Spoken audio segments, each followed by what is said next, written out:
For decades, California has had one of the country's largest populations of homeless people. In recent years, the challenges have severely worsened for the Golden State. The homelessness counts in California rose by 42% between 2014 and 2020, while the rest of the country had a 9% decrease. On any given night, the state has more than 160,000 homeless persons. About 70% of California's homeless live outside a shelter system, sleeping in tents, public open spaces, or vehicles. That's a stark contrast with New York, where only 5% of the homeless population are unsheltered. Another challenge lies in the interactions between mental illness, drug addiction. In 2020, about 25% of all homeless adults in Los Angeles County had severe mental illnesses such as a psychotic disorder and schizophrenia, and 27% had a long-term substance use disorder. Moreover, a higher percentage of so-called chronically homeless have drug addiction, a severe mental illness, or both. Meanwhile, state and local governments have spent billions of dollars to combat homelessness. Between 2018 and 2020, California spent $13 billion on homelessness, across 9 state agencies through 41 programs. Governor Gavin Newsom signed a $12 billion funding package of bills in 2021 to tackle the homelessness crisis. With so much money being spent to combat homelessness, what are the prospects for reducing the numbers once and for all? This policy brief provides an overview of the major contributing factors to the rising homelessness in California and highlights the impact of policies, legislation, and regulations on several of those factors: housing, mental health, illicit drug use, and crime. Housing affordability and availability. California has one of the most expensive and fastest-growing housing markets. Between 2000 and 2021, home values more than tripled in most metro areas in the Golden State. As of March 31, 2021, the typical home value in California was $775,000, double the levels in New York and Florida and triple the level in Texas, according to Zillow. The median rent for a 2-bedroom apartment is well over $3,000 in the Bay Area, more than twice as much as the national average of $1,200. In more than 2/3 of California's zip codes, families are rent-burdened, as they spend more than 30% of their income on rent. High housing costs and a low stock of affordable housing create a precarious situation, especially for lower-income families and individuals who are at higher risk of becoming homeless. Median rent for a 2-bedroom apartment data, California, 2022. High housing costs are rooted in both demand and supply-side factors. On the demand side, California boasts robust jobs and household income growth. Between 1990 and 2017, high-paying industries embraced the most vigorous job growth, including information technology, up 127%, education and health services, up 107%, and professional and business services, up 84%. In 2021, the state accounted for 44% of the nation's new jobs that year. While the housing demand has surged, the supply has fallen short of the national average since 1991. The supply shortage is exceptionally sharp in coastal cities. For example, San Francisco added 38,000 new jobs from 2016 to 2018 but built only 4,500 new housing units. California ranks 49th among all U.S. states for housing units per capita, according to McKinsey Global Institute. Residential building permits data, per 1K population.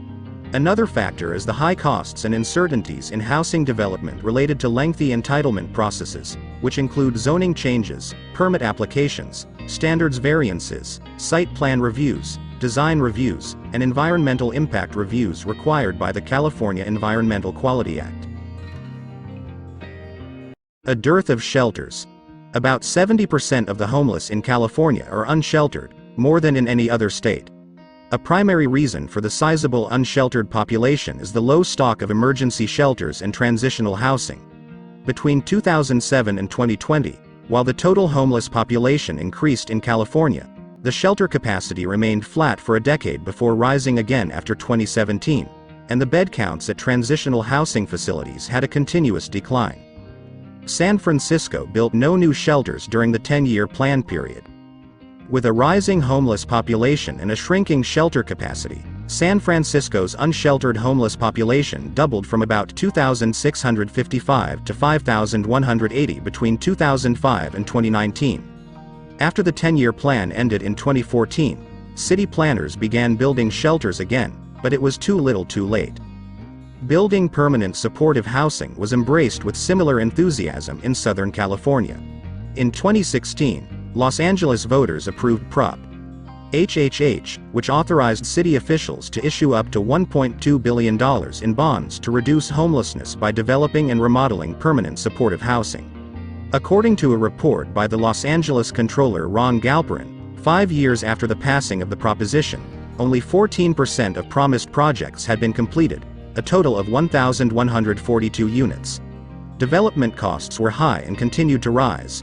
In 2021, the average per unit cost was almost $600,000. Some units are extremely expensive. 14% of the units exceeded $700,000, and at least one project is estimated to cost nearly $837,000 per unit. Using permanent housing to solve homelessness met with the reality of California housing development: slow and expensive. It takes about 4 years to complete an affordable housing project in the Bay Area, costing about $400,000 to $700,000 per unit, typically a studio, 1-bed, or 2-bed apartment, according to Bay Area Council Economic Institute 2021. Cheaper, faster alternatives exist. For example, a bed costs about $43,000 in a shelter and $73,000 in a tiny home, compact housing units that can be quickly built. While these options have disadvantages such as crowding and restrictive rules and are less permanent or aesthetically appealing than long-term houses, policymakers need to weigh those shortcomings against the suffering of people sleeping on the street. In 2020, only 1/3 of California's homeless moved into permanent housing, 47% were awaiting housing and still accessing services, and 16% were no longer engaging in services, according to San Jose Mayor's Office 2021. While waiting for permanent housing, it's imperative for homeless people to have a safe place to sleep. The longer people stay unsheltered, the more their mental and physical health deteriorates, making it harder for them to go back to the labor force, find housing, and regain financial stability. Mental illness, drug addiction, and crime. Drug addiction and mental illness are consistent risk factors for homelessness. Substance use can be both a cause and a result of homelessness. There are also differences in terminologies. In 2019, the Los Angeles Homeless Services Authority released a report showing 25% of the unsheltered homeless had a severe mental illness and 14% had a substance use disorder. Using the same survey data, the Los Angeles Times showed a much higher prevalence level, about 51% with mental illness and 46% with substance use disorder. The critical difference lies in the definition of mental health and drug addiction. The government's estimates are lower because they only counted people with a permanent or long-term severe condition. Appendix Table A.1 contains estimates for the prevalence of mental illness and drug addiction among the homeless. The prevalence is particularly high among the chronically homeless, over 75% of whom have substance abuse or a severe mental illness. Powerful drugs such as P2P methamphetamine induce psychosis, the symptoms of which are sometimes confused with schizophrenia. Several structural changes are related to the mental illness and drug addiction crisis seen among the unsheltered homeless population in California today.